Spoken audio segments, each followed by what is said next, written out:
na dia voasambany aza no nanokana andro sosialy ny fiangonana Jesosy Mamonjy dia naomby sady ny hetsika tamin'ny alalan'ireo famorana faobe ny fanomezan-draha maimaim-poana ny karazana fitiliana samihafa naomby tokoa ny hetsika satria dia maro ny nanoana ny antso. Nanatanteraka andro sosialy ny teo amin'ny fiangonana Jesosy Mamonjy etsy Akondrano androany. Nandritra izany hetsika izany no nisian'ny famorana faobe, fitiliana ny aretina diabeta ary ny fanomezan-draha nataon'ireo mpino amin'ity fiangonana ity. Ankizy lazaty mahery no natao didipotra nandritra izany fotoana izany, raha toa ka olona mahery ny 20 no tonga nanome raha ary toy izany koa ireo nanao fitiliana ny diabeta tetsy Akorondrano.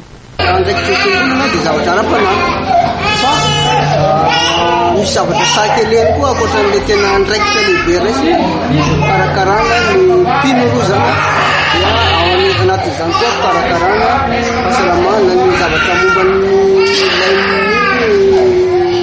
fiarahabenina dia atoka amin'ny mpinoroa zany satria be dia be ny mpino dia anisan'ny zavatra asa soa zay no velona fa tokony vita zany satria misy toera maromaro zay mpino atao fiangonana dia ny asoavana ankizy dia amin'izao fotoana zany ilaina koa ny fitiliana diabeta dia miantso ireo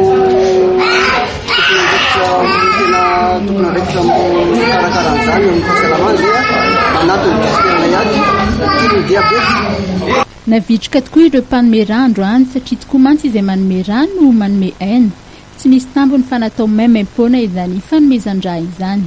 Ny antony nanosika nanome raha dia vondroaina ho an'ny mpiarabelona. Manome raha zany dia manome aina ho an'ny mpiarabelona.